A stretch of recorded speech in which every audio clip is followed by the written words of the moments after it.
All right.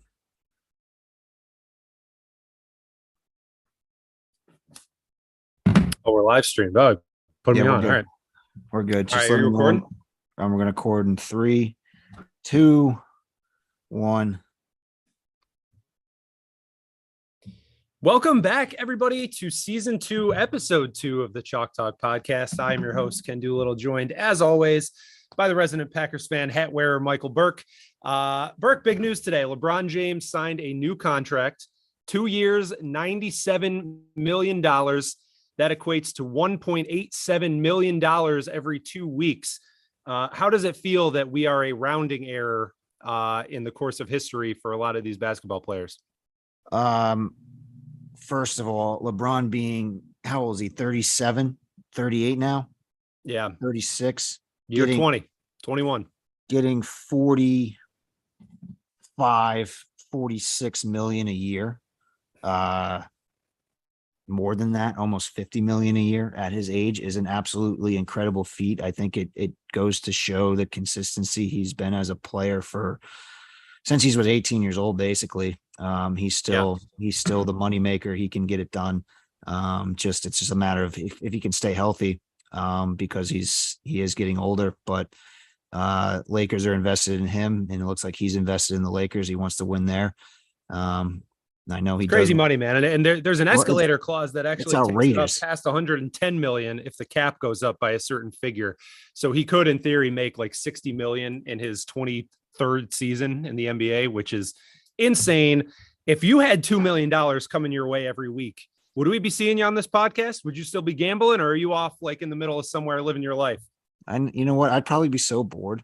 I'd have to do this just to keep my mind right. I would certainly be. I'd be gambling 2 million. You lose 2 million, you get it back 2 weeks from now. Who cares, right? It's like, yeah, you have a chance to double that up every single time. But it doesn't become about the money at that point. It becomes strictly about the fun, right? Of course. I tell some of our friends this all the time. I probably told you, if I ever had like a stupid amount of money, I'd be texting you guys like Sunday morning, like, hey guys, we got 100K on the Bills today. We're all riding. And then I would just place it and we'd all be in it for like 40 grand if they win. And that would be so fun because the camaraderie would be huge.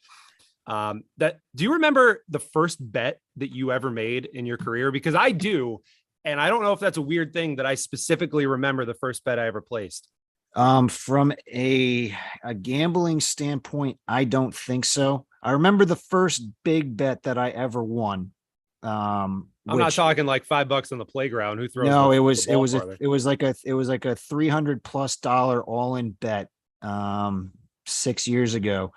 Army Navy, when Navy went on a winning streak in that series. We ended up siding with Army +4. We went all in on it. It felt good. Army won the game outright, basically doubled up our money, and on an all-in situation. Otherwise, I may not even be gambling anymore if that had happened. So your first bet ever was $300? No. My first significant bet that I remember. I do not remember the first bet I've ever placed. Okay. But the first significant bet with basically everything on the line. So that's the first one you remember because it was significant stakes for you at the time. Okay. Correct. So the first bet that I ever placed, I don't remember the year exactly, but it was either 2011 or 2012 was the first time I ever wagered like on a site. Probably 2011. It was a Cardinals Falcons money line parlay. I don't remember who they were playing. I don't even remember why I remember these teams, but they were both underdogs, and I placed it, and the odds were like +450, +460, and it was $10, and I won, $47 off that. And I remember I was driving home from school out in Pittsburgh, and it cashed, and I was like, man, this is so easy. I just 5X'd my investment. Like, I'm going to do this every day for the rest of my life. And now here we are.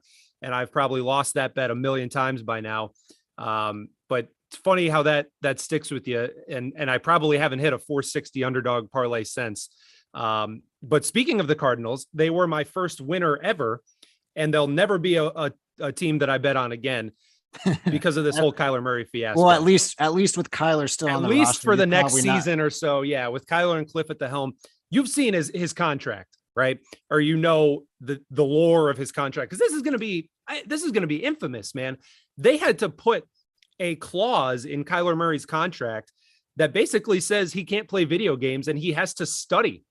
I've never heard of a professional athlete having a study clause in his contract. And what it equates to is he has to watch X hours of film every week. Right. Do you have that in your job contract? Because I certainly don't. I wish. You wish. I wish I was that important where that would be a factor in any contractual negotiation I may have. Do you think he's that important or he's that much of a child? I just think he's a young kid. I think he's only like 25, 26 years old. Oh yeah, he's super young. Yeah. So it's everybody at that age. If you were 23, 24 years old, and obviously this is the LeBron situation, and you were getting a mega $1 million contract, you'd probably waste some of that money on some stupid stuff. Of course. Entering in these COD tournaments and dealing with the whole video game virtual reality stuff. But that's fine. It boggles my mind to think that when you're going through a negotiation with agents and millions of dollars on the line, that would be something that even came up in a meeting that's what I'm saying, man. That had to be seriously discussed. That's what I mean. He could spend his free time however he wants. I'm not one to be, that these guys have to be in the film room 24/7 and he can't be taking vacations in the off season, or he could play video games like in the post game for all I care. But the fact that it's in the contract means to me that he's not doing enough. And that, to me, we talked about this all last season. I was the biggest proponent of this. That team literally throws shit at the wall, whatever sticks. And Kyler is the king of throwing shit at the wall. And like, he's talented enough by himself that some of it sticks. I'm not saying he's going to be like Brady. And I think all of these coaches want their quarterback to be like Brady, who is probably watching film right now on his 2-week vacation. But the reality is, like, nobody's going to be like Tom Brady. So you have to embrace, Kyler and Lamar are pretty good comps for each other. And I think Lamar just like works so much harder than Kyler does. And it shows. Oh yeah. And it's a testament to like the organization itself. If your best player is the one putting in the work outside of the field, studying, learning game plans, learning how to beat defenses. It's leadership, right? It's doing more than the next guy. Right. It's the right way to do it. It's the right way to prepare. And the teams that are built that way are the ones that can hold on to success for a very long period of time and not just catch lightning in a bottle like the Cardinals did for that brief period of time. And even then, they didn't even make it that far in the playoffs, or if they even made the playoffs. Last year? Yeah. You don't remember what happened last year in the playoffs to the Cardinals? Probably nothing important because they didn't win. The Rams smacked them like 47-14. You remember that? No, the only thing I remember from the playoffs last year outside of the Rams winning the Super Bowl was Green Bay forgetting to show up. Oh, yeah, that was glorious too. Against the Niners, just brutal. Half of us. Outside, you know what? I lied. Outside of probably the greatest game we've ever seen between the Bills and the Chiefs. The Bills and the Chiefs. Oh, that was fantastic. Yeah, I was in awe after that one. Yeah, but the Cardinals got rocked last year. And to make matters worse, did you see I don't know when this came out. I think it was sometime last week. Cliff Kingsbury, the coach, had a quote, and he said something along the lines of, when he calls plays into the huddle, he'll watch Kyler, read them, and Kyler like shake his head or like do something like, oh, I don't know. And Cliff says something along the lines of, he goes, so I have Kyler call plays every now and then to show him this shit ain't easy. What the hell? Like, the coach is a child, the quarterback is a child. This team under 8.5 wins. I could not be more convinced. And Cliff Kingsbury, let's all remember this. He was a 500 at best head coach when he was in college. He got pulled up to the Cardinals. I mean, he was a great offensive coordinator. I think he's a great coordinator. I think that's his ultimate end game. I don't think he's got the stones to be a head coach long term in the NFL. Sure, but he is an offensive genius. He did play quarterback at Texas Tech back in the day. He knows the air raid offense. It's legendary for those of you who follow college football. It was almost like a pioneering thing where they would just sling the ball around 5 wide, no problem, no running backs, just let the quarterback grip it and rip it basically. But NFL is a different ball game. We all know that. It's a much smarter, much more detailed game. And with Tweedledee and Tweedledum at the helm here, it's a recipe for disaster. Under 8.5. I think you disagreed with me on our last pod. Can I sway you on the Cards going under 8.5? In that division No wins. I'm aware of that in that division Okay. with the Rams and the Niners better than them right now. Mm-hmm. I could see that happening. I Yeah, changed I'm my really, mind. really sold weeks, on that 3 weeks, one. a lot. I did a lot of pondering about this, and I'm going to hit heavy on this under for sure. You and you all you should, and and you Tommy, all should too. terrific. Been out in the desert vacationing together. I mean, I've been out in the sun playing golf, not necessarily in the desert, but Not with Brady. no. So and I think they're going under 8.5. And I was talking to our buddy Nate about this week. There's like two coaching styles that really work. It's the McVay style, right? Where he's the smartest man in the room, but he doesn't have to tell you he's the smartest man in the room. And he is adaptable, right? To change and new, let's say the new wave, new guard, right? And then there's the Belichick style where he's also the smartest man in the room, probably tells you he's the smartest man in the room. And it's just like utter respect for this guy who's, kind of an asshole, but like when he's on your team, he's one of the best coaches you could ask for. And he's the best coach that we've ever seen in football. Cliff does not fit either of those categories. The Lions coaching staff also does not fit either one of those categories. Somehow I watched a couple of the first episode of Hard Knocks. Are you a Hard Knocks guy? I'm actually not a Hard Knocks guy, so I haven't seen any episodes, but I have seen some clips of what's been going on this season so far. So I'm not a huge Hard Knocks guy. I don't typically watch it that often. I think the in-season one has been interesting that they've started doing, like with the Colts last year. But I'm watching these Lions practices and I'm watching their film sessions and everything. And there's a lot of hype behind the Lions this year. And I think it's all fabricated. I don't think it's based on skill. I think it's based on, it's the old adage of, well, they'll play with heart, right? And they're a spirited team. Yeah, well, that doesn't really mean shit if the other team is still better than you. So I have a feeling that the Lions team is, waking up at 5 a.m.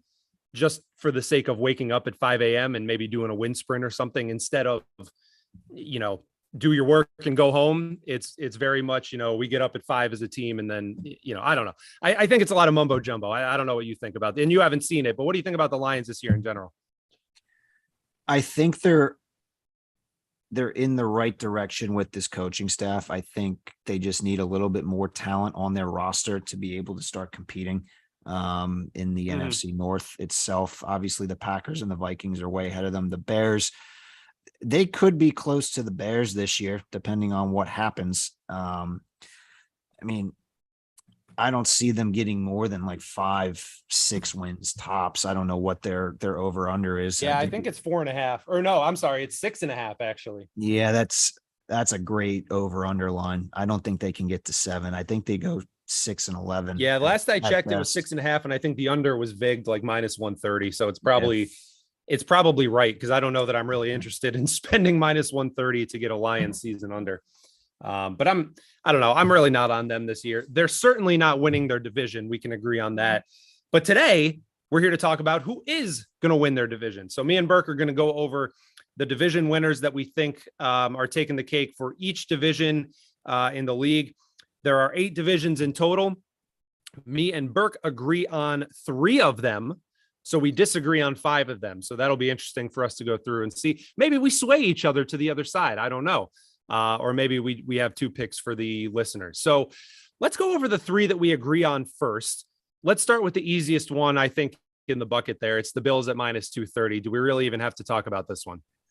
No, I think obviously I think they've gotten over the hump of the New England Patriots after last season, and they've only gotten better. So I believe this should be the easiest cakewalk selection of a division, and the odds are showing that at -230 via FanDuel. And it's -230. Let's just say you shouldn't take this by itself, right? No, if you're gonna take the Bills at all, you probably want to parlay it with another potential division winner, just to get some money off of it. But from a straight up standpoint, this is about as sure of a lock as you can get from a division winner out of any of the 8 divisions this season. Yeah, I agree. I think the Bills at -230 is a given. We can run down the board. The Dolphins at +450, no shot. The Pats at +500, like I could entertain that. I'm kind of shocked the Dolphins are getting better odds than the Patriots. Yeah, I am too. Maybe it has to do with today's fight at practice. I don't know. No, I'm not on the Dolphins this year. The Pats at plus 500. Like you could probably sell me on that at 5-1 just for a long shot bet. And the Jets at plus 2,000. No way. So it's really the bill. I mean, minus 230 is right. But we're not taking anybody other than the Bills in that case. All right. So that's the AFC East. AFC North. We have the Ravens at plus 160, the Bengals at plus 180, the Browns at 3-1, and the Steelers at plus 950. We are both on the Ravens, my friend. Tell me why. Last year they were one of the dark horses to go to the Super Bowl, and then their entire team got injured. Now that their team is healthy, from what I've seen, I haven't seen anything outrageous. Well, J.K. Dobbins is supposed to play. I think they're mostly good. I don't think they will have as injury prone a season as they did last year, and they have the talent around Lamar Jackson to be successful. They've always been a competitive team. They're one of my dark horses this year to win the Super Bowl. I just don't know if the Bengals can catch lightning in a bottle all over again. I know they're a very talented team. Joe Burrow is a solid leader in only his second year in the NFL. Yep. Obviously taking that team to the Super Bowl was a very impressive feat, and basically being one play away. If their offensive line decided to show up on that last play of the game, he would have had Jamar Chase. But they didn't. But they didn't. You profited. I profited. Go Rams, baby. Off of that. But I just think the Ravens have been there, done that. They've bounced back from bad seasons before. And John Harbaugh is still a consistent veteran leader of that team. Getting them at plus 160, I think, is great odds in my mind. Yeah, I mean, I think it's the right odds. I think plus 160 is about reasonable. They're a coin toss with the Bengals. Again, the Steelers aren't winning that division. The Browns aren't winning that division. So it's a two-man race. And every year there's a worst to first, right? That happens every year in the NFL. And the Ravens were such a fluke worst last year that, I think they're the best candidate to go from worst to first this year. Lamar is great. And we're 2 fourth down plays away from him having a couple deep playoff runs. So I think some of his playoff underperformance is overshot, but he's a fantastic regular season player nonetheless. And I think that's good value. I think, a couple weeks into the season, I haven't looked at their schedule, but a couple weeks into the season, they could be at about even odds. So that's 2 that we agree with. The third one's a bit of a surprise. We're going to hop over to the NFC. We're going to go to the NFC West. Last year, a very strong division. This year, I'm not so sure. Rams favored at plus 125. Then we have the Niners at 175. Cardinals at 350. The Seahawks at 1,500. No surprise here. We're not taking the Cardinals. We're not taking the Seahawks, but you and I are both going against our beloved Rams. And we're taking the 49ers at plus 175. Is your reasoning the same as mine in that Trey Lance is the answer? That's a big part of it. I think he's got a bright future ahead of him. He's a unbelievable talent at quarterback, just the physical presence. Obviously he hasn't had the game experience yet. So it's really a wild card of what he can do. It's all assumption at this point. But remember, that team went to the NFC Championship game with Jimmy Garoppolo as their quarterback, not Trey Lance.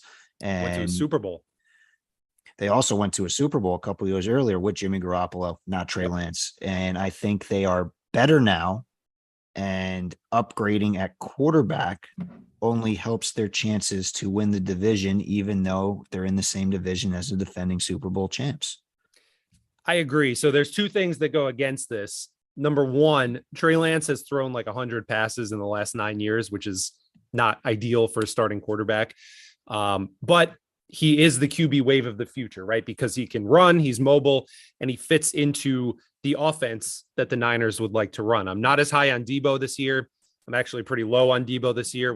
We'll discuss that in our fantasy outlook, not as a player, but as a skill, like a stat guy, just because of Lance's throwing uncertainty. But I think he can make up for it in his run, and they're creative enough to get that done. And number 2, there was a big debate before last year. Who was the quarterback that was more equipped to get the Niners to the Super Bowl? Was it Jimmy or was it Trey? And the answer was so obviously Jimmy, because he had done it. We had seen it, and we had almost seen it twice after last year. So the answer is Jimmy, probably still now. I don't think this team's going to the Super Bowl, but I think they can be close enough to the Rams to maybe win the division. Maybe the Rams, give up a little, or not give up, but maybe they regress a little bit. And I think that maybe 10 or 11 wins would win this division. The Cards and the Seahawks aren't getting anywhere near that, and the Niners could. So I think at 175, I think it's the right play. Yeah, I also think the Rams lost some pretty big pieces from that Super Bowl run last year. Probably the most critical. Obviously, it didn't impact anything, but losing Robert Woods, I think he's in Tennessee now. He is. That's going to hurt them in the long run because teams. I mean, it didn't really work too much. Well, they didn't really have him last year either, though. Well, they had him for a bulk of the year. I think it was 12 games. Then he got hurt. Yeah, but they have Allen Robinson now. They have Allen Robinson. OBJ's not there anymore. Von Miller's not there anymore. I was just going to say Von Miller is going for the LeBron of the NFL, trying to win 3 Super Bowls on 3 teams. And he has a Super Bowl MVP with the Broncos. So he could go Broncos, Rams, and Bills. And the Bills are our team. That'd be an impressive feat for him to do. I don't know if nobody's done it. Never. Nobody's won 3 Super Bowls with 3 different teams. Nope. That'd be pretty especially cool. with having an MVP in his first one. How about that? That would be insane. I remember that Super Bowl. That defense. I do too. That was crazy. From start to they carried Peyton Manning to that swan song. Oh, absolutely. Sunset retirement party ordeal. What a defensive performance that was. Arguably one of the best ever. It was a great performance. So maybe Von Miller gets it. All right, but we like the Niners. So those are the only 3 that we agree on. I'm going to go back up to the AFC. Now we're going to go on ones we disagree. And let's go to the AFC South. Colts minus 125, Titans plus 170, Jags plus 750, Texans plus 2,500. I am legitimately floored by your pick because I think the Colts should be minus like 1,000 to win this division. I think they are so far and away the best team. So I'm picking the Colts at minus 125. I think they are like so much better than the Titans, and the Jags and the Texans, they aren't going to win it. So let's just throw those out there. The Colts are incredibly talented with one of the worst quarterbacks I've ever seen last year in Carson Wentz.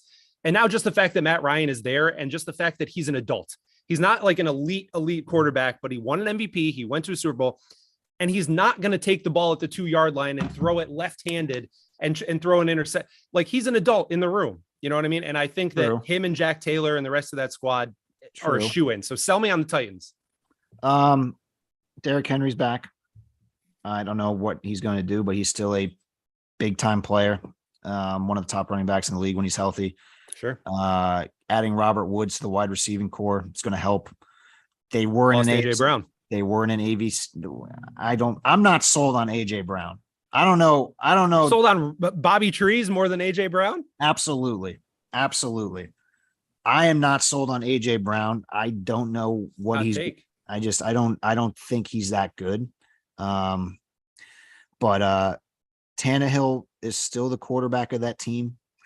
They were just in an AFC championship game 3 years ago, with the bulk of that team left. Colts, Matt Ryan has had some bad years recently with Atlanta. I know he's coming into a little bit better situation, but he's old now. Jonathan Taylor, we think, is going to be the best running back in the league this year. He's going to be a consensus number 1 pick in most fantasy drafts, but I just have a feeling that some of us think that. I don't know. I have a feeling the Titans they've just been able to get into the playoffs more recently than the Colts have. And I think they're going to ride that, and getting them at plus 170, I think, is a good option. I'm not saying I'm right. I thought about this one for a very long time because I like the Colts too, but decided to lean for the Titans. You got the plus money. It's worth a shot. See what happens. Yeah. I mean, if you don't like the Colts, your option is the Titans. If you want to go with a real long shot, you're taking the Jags at plus 750. And I do think you can throw out Trevor Lawrence's last season because of that Urban Meyer fiasco. So do they have a shot to be competent? Absolutely. Are they going to win? They do. And they're getting their running back with Travis Etienne. So you don't know what he got hurt early. So we really don't know. Yeah, that's what I mean. I'm going to throw out last season for that. He had a very prolific college career, and guess who his college quarterback was? Trevor Lawrence. So the Jags, they could surprise some people this year. Yeah. I don't know. I mean, we've got we've got a difference in opinion on that one, because I think the Colts are definitely set on that one. I'm not in love with the Titans in that, but we'll see how that plays out. Moving on to the AFC West, last division in the AFC, we have the Chiefs at plus 155, Chargers at plus 240, Broncos at plus 260, the Raiders at 7-1. Again, we're differing on this one. You're probably taking the hot pick. I'm probably taking the old guard pick, but I still can't bet against the Chiefs to win this division. I still think we're a year early on the Chargers. I am in love with Herbert. I'm in love with that team from a fantasy standpoint. I'm in love with them to win games. But much like one of the last games I saw Tannehill play was him throwing 17 interceptions on every pass he threw. Every game I watched the Chargers play last year was mismanaged. It's like a decade now of them losing by a field goal every game with Phil Rivers under the helm. And now them having Justin Herbert and them not managing the game correctly, not throwing the ball as deep as they should be, not utilizing the players that they have.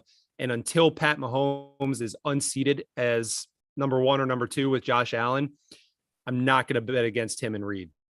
Yeah. So sell me on the Chargers. Are you taking the odds or are you taking the team? I'm taking the odds here. I think they've got the bulk of their team coming back, and Kansas City has lost a prolific component in what made their offense run last year, and that's Tyreek Hill. I think that's going to be a detriment to Travis Kelce's output this year, which is why I wouldn't take him in fantasy drafts as early as he is gone, because he's going to be the number 1 option, and teams they don't have to worry about Tyreek going over the top because he's no longer on the team. I'm still not sold on CEH as their running back. I don't think he is their running back. That's probably a good thing. But I think the Chargers have the right pieces, and I think them coming up short last year, it's going to be a lot of motivation for them to make sure they're not in that situation again, and getting that plus 240 is very, very good. They're on the upswing. I love Justin Herbert. I think he's going to be a superstar in this league. Absolutely. They've got Eckler's been solid for his entire career. Keenan Allen, when he's healthy, is one of the best receivers in the league, most consistent. I think they're going to have a shot. Don't sleep on the Raiders either. I know we're not thinking much of them right now, but if Derek Carr and Devontae Adams work some magic, they're going to be a problem too. So that's actually going to be a very fun division, probably the closest from a 3-team standpoint division. That's legit. The NFC East is not legit, but there's going to be 3 teams in that division that are going to be fighting, but I'd rather watch the AFC West than the NFC East. At least this year. See, man, I think all 4 teams would have a shot in this division. You didn't even mention the Broncos with that's also true. With Russ Wilson at the helm. That's also true. I think they're a fine team too. I think that all 4 in this division are fine. I would take the Raiders a clear 4th. I don't think Devontae moves the needle for them. Maybe that's a hot take for me, but I'm still not sold on the Raiders. Again, you want to talk about a mismanaged, generally bad team. They're one of them. I could get sold on the Broncos. I could be sold on the Chargers, and I am sold on the Chiefs. So this is a fun division. So if you want to play in this division, have some fun, right? I think any of the 4 teams, if they won it, wouldn't totally shock me. That being said, I'm going with the Chiefs. All right, let's move on to the NFC East. We have the Cowboys favored plus 135, Eagles plus 170, the Washington football team at plus 500, and the Giants at plus 700. Half of me really wants to lay the 7-1 here and take the Giants to win this division because it is a total crapshoot. And Daniel Jones is not the worst quarterback in the division. That would be Carson Wentz. Daniel Jones is also not far behind Jalen Hurts for the second best quarterback in the division. Some may even say he's better than Jalen Hurts. And Dak is maybe obviously the first best quarterback. And that's why I'm taking the Cowboys plus 135 for a team that was one of the best teams in the league last year. The Eagles are your pick, I know, so I don't want to spoil your argument here. I got to see them put it together before I can pick them. I'm boring going with the favorite again, but I think the Cowboys are just better in all facets of the game. CeeDee Lamb is ready to take over his role as number 1 receiver. Zeke is ready for a resurgence of his career. Everybody's in love with Tony Pollard, but I'm ready for Zeke to have one more big year. He won't. Dak is ready. He's coming back. He's ready to avenge last year's snafu at the end of the season. And I won't bet on the Eagles until I see it. Yeah. I mean, if I had a choice, I wouldn't pick any of these teams because I hate them all so much. Yeah, don't actually bet on this division. I'm not actually putting I real money on won't, this. but I just have a feeling I do actually like Jalen Hurts as a quarterback. I think he's a good leader. He always done is just win games wherever he's been. Even though I mean he got benched in a national championship game after winning the title the year prior, and then only losing one game up to that. And then he goes to Oklahoma, takes that team to the college football playoff. I think he's a good quarterback. I think he's a good leader. I think he's the right person for Philly. And I just based on this dumpster fire of a division, it's tough to pick one, but I'm going with the second best odds here just because there's a chance to win more money than going with the favorite cow. And I hate the Cowboys so much. Yeah, I mean, I agree. I love to see them lose just as much as I love to see the Yankees lose. So I agree. I know me and we you don't have to waste too much breath on this division. I think, honestly, if you want to have some fun, let's play the Giants at 7-1, man. They got just as good a shot as anybody. No, they don't. They have line troubles. At the odds, I'm saying 7-1 is not bad. At the odds plus 700. Yeah, it makes sense because you don't know, but Daniel Jones is just, you can't even call him a quarterback, in my opinion. I think he's a good quarterback. I don't think so at all. I could go play quarterback right now for the Giants and get more than 3 wins a season. I guess we'll see. Well, what hurt him last year was not him. It was the fact that they were kneeling on third down in the first half of games because their coach is a numbskull, right? So I'm not ready to bet against Daniel Jones yet. I think he's a good quarterback. I don't know. Let's move on. I'm not talking about this crapshoot division anymore. Let's move on to the NFC North. A big shocker who you're picking here, but we have the Packers minus 155. We have the Vikings plus 240, Lions plus 950, and Bears plus 1200. You're taking the Vikings, aren't you? You're going with the Pack, and I am taking the Minnesota Vikings, my friend. And I will tell you why after the break. No, that's an ESPN tease. Cousins to Jefferson is projected to have the most yards between the two in the whole NFL. Awesome. And that's what matters these days, right? Oh, yeah. Dalvin Cook is better than Aaron Jones. He's the best running back in the division. Justin Jefferson might be the best player in the whole league. All right. So he's better than any nonsense, Alan Lazard and whoever the Packers are throwing out there. Aaron Rodgers, I understand. 2-time MVP. Back-to-back MVP. Back-to-back MVP. I think he's a 3-time. That's what I meant. 2 in a row, back-to-back. Let's get the stats right here. Debatable on his ability to lead. Debatable on his ability to perform in any sort of clutch scenario. And I know I'm betting on Kirk Cousins, who is notably primetime Cousins, who can't show up for a game that's not 1 p.m. on Sunday. But I think Aaron Rodgers gets a lot of clout by the name. Kirk Cousins has been historically consistent, we'll call it. He was able to support Justin Jefferson for 10 touchdowns and 11 touchdowns in his first 2 rookie campaigns. If Dal Cook gets hurt, they have Alexander Madison. They play in a dome.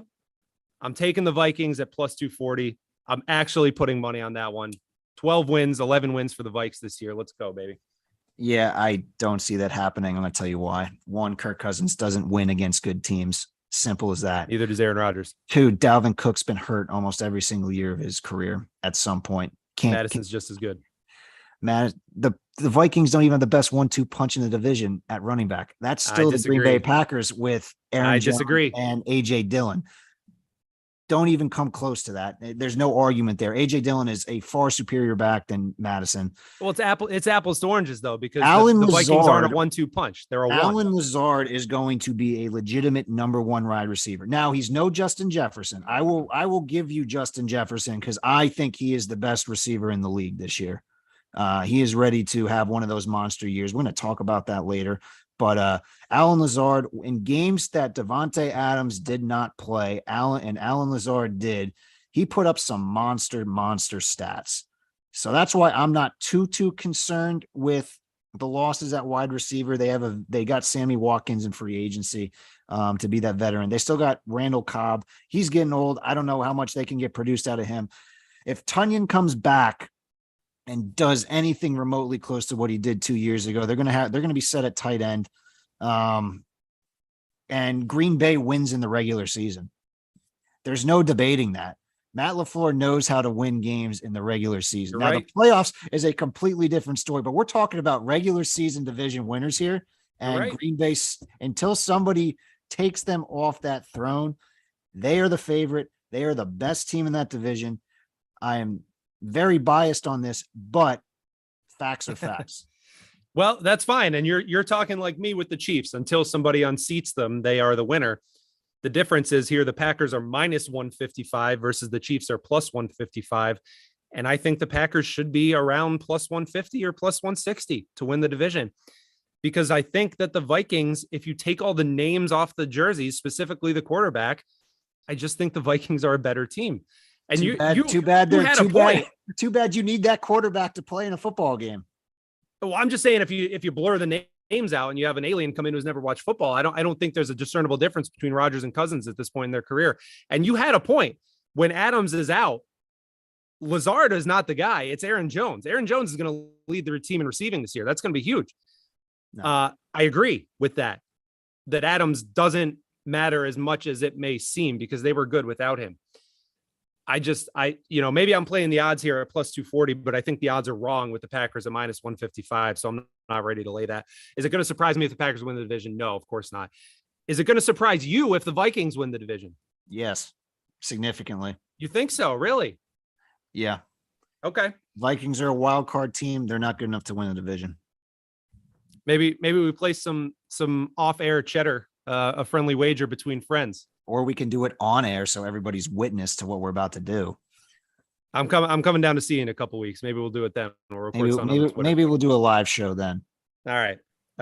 Yeah, we'll see. All right, so we'll see about that. But all right, let's move on to the last division. We have the NFC South. You have the Buccaneers at minus 270. You have the Saints at plus 310, the Panthers at 10-1, and the Falcons at 28-1. Again, this is probably a two-team race because the Falcons are going to be one of the worst teams in the league, and the Panthers at 10-1. I don't see it with them either. You're taking the Bucs and I'm taking the Saints, and this is a pure odds play for me at plus 310. I know that the Bucs are probably going to win this division. Brady is still the best quarterback in the division. Mike Evans is still the best wide receiver in the division, and Godwin is probably second, even accounting for Michael Thomas. But I'm a Jameis truther, and I think that Jameis is a good quarterback. Alvin Kamara is not going to be suspended this year, so he's going to play for them. You know, they have a couple guys at wideout that I'm interested in. Probably not Michael Thomas, honestly, but a couple other guys that I'm interested in. I think plus 310 is just merely an odds play. I'm not going to fight you because I know the Bucs are better. Sell me on your minus 270. I'm already sold, so it'll be an easy sell. Sell me this pen. I'm not a good salesman, but the Bucs, they're the best team in that division by far. Yeah. I don't think Jameis is that good. I think he's a interception prone quarterback. I think he's he's an immature quarterback. Brady's been there, done that. I know he lost Gronk, but he's still got OJ Howard. I believe he's still on that roster at tight end. But they still got Fournette. He's still there. And then I think when Antonio Brown left and they got Julio Jones in free agency this year, I think he's going to have a resurrected season because he is not the number one guy anymore. I know he was definitely the number two guy in Tennessee last year, but he was hurt, didn't play much. But when you're alongside Mike Evans and Chris Godwin, you're going to be open. You're going to be open. And with his ball skills at 6'6", he's going to be able to catch the ball. Brady will be able to give him the ball. I think he has a good season. Probably a flex option for most fantasy teams, but until somebody dethrones them, and the Saints I don't think it's even that close, quite frankly. I know they play them tough in the season. They always trying to steal one from the Bucs to catch them off guard, but just not only one, they've won the last 5, and Tom Brady has never beat the Saints as a Buccaneer. Okay. Except that playoff game where Jared Cook dropped the touchdown pass and it went for an interception. Yeah, but in the regular season, he's never beat him. Yeah, but that's only 2 games. I understand now they play 15 other games that Jameis Winston has to go through, and I don't think he can do it. I think the Bucs are going to win that division. I know it's terrible odds. It's basically. they probably will, man. They most likely will. And if you want to take the Bucs, I'm playing the safe money here. If you want to take the Bucs and the Bills, that's probably around an even odds bet. You could probably look to take that, and there's really only one risk to that. It's that Brady gets hurt or Allen gets hurt, right? Yep. So that's not a bad bet. Yeah, I mean, the Bucks are probably going to win this division. It's purely an odds play for me at plus 310. So that's all the division winners that we have. We went over all of them. We'll, I'm sure, revisit this in 10 months and see how many of them we got right. Hopefully the 3 that we agree on all hit. Other futures that I'm into, the Cards to finish exactly third in their division is plus 165. We into that? Yeah, makes sense. Yeah, because they're not going to be fourth, right? The Seahawks are awful, and we think the Niners and Rams are better. So plus 165 for the Cards to be third. Yep. The Packers to finish second is plus 240. I know I can't sell you on that. The Pats to win their division, I had at 5-1. Saints to make the playoffs is plus 120, and Patriots to make the playoffs is plus 160. You got anything else? No, not at the moment. Okay. We could post some on the Twitter feed. Our dear pal Gleason in the chat, I don't know if you're watching the chat, he says you should watch more football. I mean, I'm surprised he's even on one of these things. It's probably the first one he's ever logged into. And that kid's got problems with the Miami Dolphins. If he's living in La La Land, he's siding with you on a lot of these picks. So I don't know if that's a good thing or a bad thing for you. I'm a little worried now though. So although last year he bet me and another league mate, Larry, that the Patriots would have more wins than the Dolphins. And that did not turn out to be the case. And he paid up on that bet eventually. So Gleason, if you're still listening, I'm happy to take that wager again. If that's in the cards this year, because the Patriots are once again going to be better than the Dolphins. So that's a wrap on our division winners. We want to talk a little fantasy football before we go, because our main league fantasy draft is on Monday. And we may disagree. And I know you said you haven't done any mocks or anything yet, but we may disagree on the top of the league here. If you had the number 1 pick, and I should preface this and say I have the 9th pick, you have the 11th pick, who would you take with the number 1 pick? Because I don't think it's as obvious as everybody thinks it might be. Well, most people are definitely thinking you got to take a top running back because they're just few and far between. But this year, Jack Taylor's going 1.1 in like 90% of leagues, right? He'd be the consensus pick. He just churns out yardage. All the other top guys, Dalvin Cook, Derrick Henry, Christian McCaffrey, injury prone the last several years. Really you don't want to really waste a pick on them in the top 3 just because of the track record. So this year is really leaning towards a wide receiver early and often to be successful, in my opinion. Yeah, I mean, I'm kind of in that boat as well. And I don't want to give away my secrets, because apparently there are some league mates watching this pod tonight, specifically our commissioner Gleason, who I think has the number 5 pick. Worst commissioner I've ever seen. Since I don't pick till 9, I don't really care if I tell you who should go at the top of this draft. If I was I could tell you my top 4. Justin Jefferson, number 1, Cooper Kupp, number 2, Christian McCaffrey, number 3, Jack Taylor, number 4. In that order, night and day, every draft that I would do, if I had a top 4 pick, that would be my guy. I think Justin Jefferson is going to fall to 3 because I think Jack Taylor's going 1, and I think probably McCaffrey or Eckler, honestly, is going to go 2. And then I think it's up to you between Jefferson and Kupp. That's high for Eckler, in my opinion. I think he's a top 5 pick this year, but I don't think he's number 2. Well, if you're going to take a running back, you take him or McCaffrey. And I think that a lot of people are not as into Christian McCaffrey because of the injury history. But again, if he doesn't get hurt, he is the best player in fantasy. Yeah, he spits out yards. Yeah, so I think you're looking at Jack Taylor, McCaffrey, Eckler, Henry, right? Those are probably the top 4. And then you're looking at like Najee, Dal Cook, Joe Mixon. You could even throw Kamara in there eventually at some point. But those are the top guys at running back. At wideout, you're looking at Jefferson, Kupp, Jamar Chase is 3rd. I think he's a distinct 3rd. I think it's absolutely Jefferson and Kupp, 1, 2. And then I think the next tier down is maybe Chase by himself as far as wideouts. Or you could even sell me Chase and Diggs in the same tier, because I think those are the next clear 2. Then you're looking at like CeeDee Lamb guys. You're looking at, Deebo Samuel, and then you get into the Adams, the Hills. I'm not into Devontae at all this year. I'm not into Tyreek Hill at all this year. I don't know. A lot of wideout switching teams I'm not too into. Yeah, you don't know what that chemistry is going to be. I think the only thing that Devontae has going for him is he did play with Derek Carr in college at Fresno State. Yep. So they've had that in the past, but they obviously haven't played together for several years. And I think Devontae is a significantly better player now than he was in college when Derek Carr was throwing the ball. But uh, maybe it's like riding a bike for those two, and they figure it out pretty quickly. And Yeah, and I mean, you're probably right. He's probably going to put up numbers, and maybe I'm just way too low on him because he's going around 15, 16, and that's right around where my second pick is on the wheel. Yep. I'm just probably not going to take him because there's other guys I'm interested in there. I think you're right. This is probably a wideout heavy year, and I've never been one to suggest a wideout in the first round. I've always been running back because they're so scarce. Yep. But I think that you could scoop one up.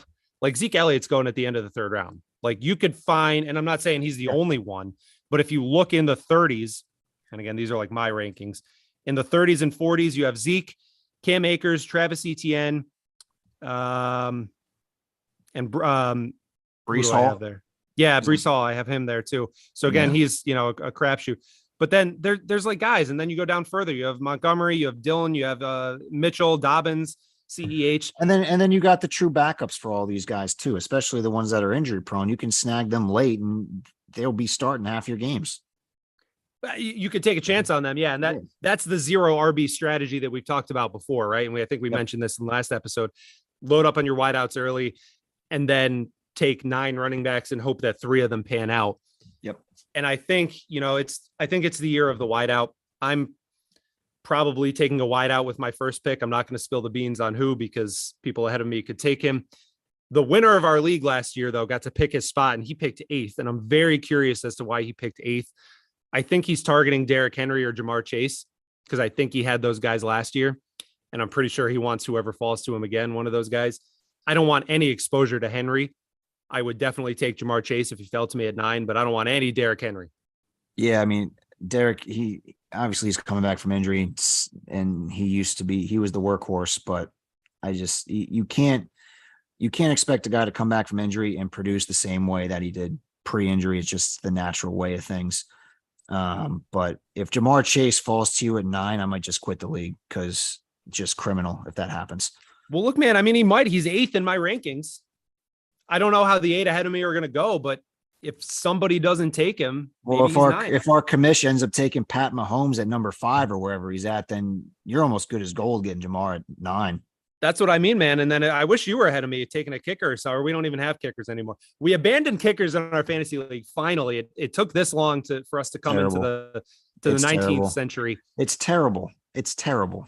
No, kickers are no good in fantasy. No, we need to move forward further and eliminate defenses as well.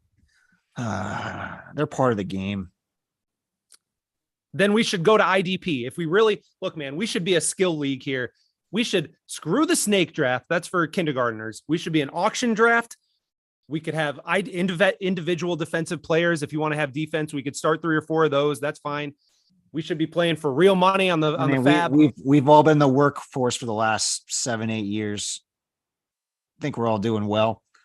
we should be able to do an auction draft at this point, but unfortunately, our stubborn commish will not change a thing. I love the Gleason roast. I'm surprised we changed apps completely. Like that's the most he's done for this league in about the last 10 years running it.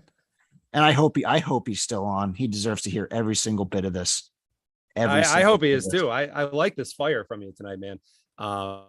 But we did move, as a general, nobody cares about our fantasy league. It's not even driven by whiskey this time. This is that's right. This is straight from the heart. Oh, I love it. I love it. You're spilling your guts right before his wedding too.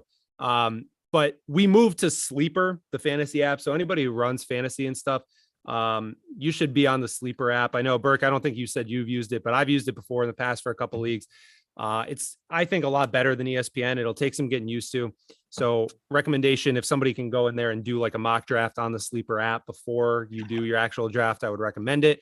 But it's a good platform to use. It's probably the best fantasy platform to use. Let's say, so you have the 11th and 13th pick. No, 14. Sorry, 14. Yep. There's 2 guys that I just don't want to be caught holding the bag here this year. And you could be exposed to 1 or maybe even 2 of them. The 2 guys that I'm talking about is Travis Kelce and Derrick Henry. I would much rather skip those guys and be wrong and have them have another good season than I would feel so bad if it was finally the year that one of those fell off and I'm the dude holding the Travis Kelce bag or the Derrick Henry bag, because it's bound to happen eventually, right? What do you feel about that? Yeah, I mean, again, I mentioned this earlier in the show, but losing Tyreek Hill on offense I think, is going to be the downfall of Travis Kelce, because he's going to be that number one guy in that offense. And Pat Mahomes is good. He works his magic. He'll find a way to give him the ball, but I just don't think he produces the numbers because teams are going to be so focused on locking him down without having to worry about that outside threat. And again, Derrick Henry coming off injury, it's a crapshoot. Basically, you don't know what you're going to get. Yeah. I mean, Henry is panned out. Kelce, I'm thinking about him at 9, but I think the value, he's like a stock, right? I think that if you took Travis Kelce at 19 5 years ago, then you bought low, right? And you got an incredible value. He was going like 6th or 7th last year. And I'm not about to be the guy that's buying him at his all-time high. I'm not buying GameStop at like $4.50 a share and then watching it go down to like $20. I'm not buying Travis Kelce in the top 10. I'm not doing it. Bold statement. I think Travis Kelce is the 3rd best tight end this year. Wow. Okay. So you have Mark Andrews is 2. I can't even imagine. You're going to say Kittle, but Kittle's not even close, right? Nope. Same. No, not the same division as Kittle. All right, then who? You got me. Waller? Darren Waller. Oh, Waller. Okay. Yeah, I don't know why I blinked on Waller. Yeah, I mean, maybe he could be. But the flip side of that is maybe Kelce, instead of getting 10 targets a game, now he gets 17 targets a game, right? Like maybe it's some sort of Adams Rodgers, like just literally forcing it in there to him. I don't know, because Mahomes loves him. But I guess we'll see. I'm very excited. It's a good year for fantasy if you know what you're doing. I think it's pretty deep with talent. I think a lot of the top 30 to 40 guys are good and big quality names. So if you do know what you're doing, then it's going to be a fun year. So we'll see who knows what they're doing in about a week. We wanted to close real quick with like 1 or 2 blackjack strategies. We don't have to go into all of this, but we were playing cards a couple of weeks ago, and this is a gambling pod, and we play a lot of blackjack together. I will just say, if you have a 10 or an 11, you should be doubling it against almost anything. 11, I would double against literally anything. 10, I would double against anything except another 10, because you got to spend the money to make the money. And we had a dude at our last blackjack table that was like stunned at me for doubling a 10 or 11 against an ace or something. You got to spend the money in those situations, right? Yeah, I mean, even with the ace coming up, and if it doesn't show blackjack from the dealer, that's even more cause to double down, because they don't have a 10 underneath. It becomes a hard hand for them. It's a free hit, and a lot of people play that ace scared. But if that doesn't hit and you have 10 or 11, you should be doubling that almost every single time. I would say the face card for the dealer is scarier than an ace once the blackjack is not there, right? Yeah. Once nobody's home, I would rather play against an ace than I would a 10. I don't know if that's agreed or not. But we were playing in an auto shuffler, and there's a difference of an auto shuffle against a shoe. So if anybody's out there is going to the casino and they're looking for a blackjack table, the first thing you want to look at is to see, is it an auto shuffle or is it a shoe? The difference is the auto shuffle is a big like machine on the corner of the table. Dealer deals all the cards, and once he or she finishes the hand, they all go back into the auto shuffler. It shuffles them all up, and it's like fresh cards. The shoe, there's no machine. It's just a clear case. You put the decks of cards in there, and after you deal, you discard to the other pile. So once you run out of cards, you have to shuffle and start the shoe over. The difference is there's obviously a lot more 10s in the auto shuffle because they're all going back into the deck. It's impossible, not that we count cards, but it's impossible to count cards against an auto shuffle because everything is recirculated. The auto shuffler also doesn't stop. It just keeps going, and you don't spend time cutting the deck and reshuffling after you run through the shoe. Correct. So you're just continually spitting out hands.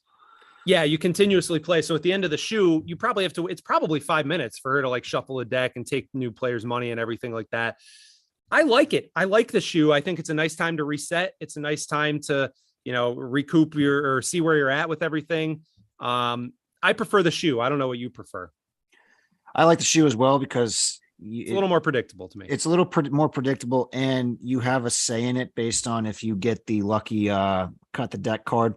That's right. Somebody at the table gets to cut the deck. Somebody gets to cut the deck, and that really sets up make or break. So either you can take all the credit for getting everybody money, or you could be the scapegoat because everybody just started losing money depending on how you cut it. But I do like the shoe better, and I also like to sit back and relax after running through one just to recollect myself, evaluate how much I have left. Are we up? Are we down? Are we trending up? Are we trending down? Do we like the dealer? Do we not? Do we leave? Do we stay? It gives us a chance to like just sit back and rethink everything before we just start throwing all of our money at it. Well, they're all shoes in Valley Forge. So when we have our annual outing up there in a couple months, that it's going to be electric. Man. I can tell one of the best times that I've had, one of the best like 60-minute experiences of my life is when we cornered an entire blackjack table. There was like 6 of us. We had every chair, and we sat there for probably 3 or 4 or 5 shoes, and it was electric, man. I don't even know who won money and who lost, but everybody was cheering for everybody else. And again, that's why we go to the tables. You know what? I did enjoy that, except there was 1 or 2 people that were sitting with us that weren't playing exactly correct, which you're naming one person in particular. We won't which kind of ended up screwing me over. But I mean, if you have everybody that's on the same page and momentum is high, it's electric, man. It's almost it almost gives you a better chance, even though it doesn't, but giving that positive momentum, and you got everybody just pulling for each other to win. And then you get the dealers who want you to win. Chances are it's going to happen more times than not. You just feel better about yourself, but you got to make sure you're playing the right way too. You got to make sure you're playing the right way too. You got to play the right way. That's a direct message. That's a direct message to 1 or 2 of you. And for the table, you know who you are if you're listening. Our one buddy has already correctly name dropped him in the chat, so we're not being. So let's leave it at that. Let's say that we go to these tables to have a good time, and the mojo is much of the battle. You've got to have positive momentum. You've got to have a good focus going into it. And if one of your partners is winning, you got to cheer them on. You got to. When you corner a whole table with your buddies, play the right way and just cheer for everybody, right? And that's the whole point. Bring your own energy. It's that. Bring your own energy. That's it. So we're gonna win a lot of money there. I hope we can live film something when we're down there. That's early October, so we got a little while to there. But until then, we got some preseason football to watch. We've got some baseball to maybe watch or at least check the scores on. And we just had the NBA schedule released today. So the Christmas games came out, the opening day came out. So I'm super excited to look forward to that. Anything to plug? Anything to add? College football is right around the corner. PGA playoffs are in week 2 of 3. So 2 more big weeks left in this season before they go on to 2022 and 2023. That's about it. Days are getting colder now, shorter as well. You can feel the summer kind of. And you can feel the wonderful fall air. You can feel that brisk chill in the air. I love it. And there's just going to be so many opportunities for me, you, and everybody listening to hopefully make a ton of money off this season one way or another. That's it, man. Well, looking forward to it. So, hey, until next time, we'll be plugging some more division and future bets on Twitter.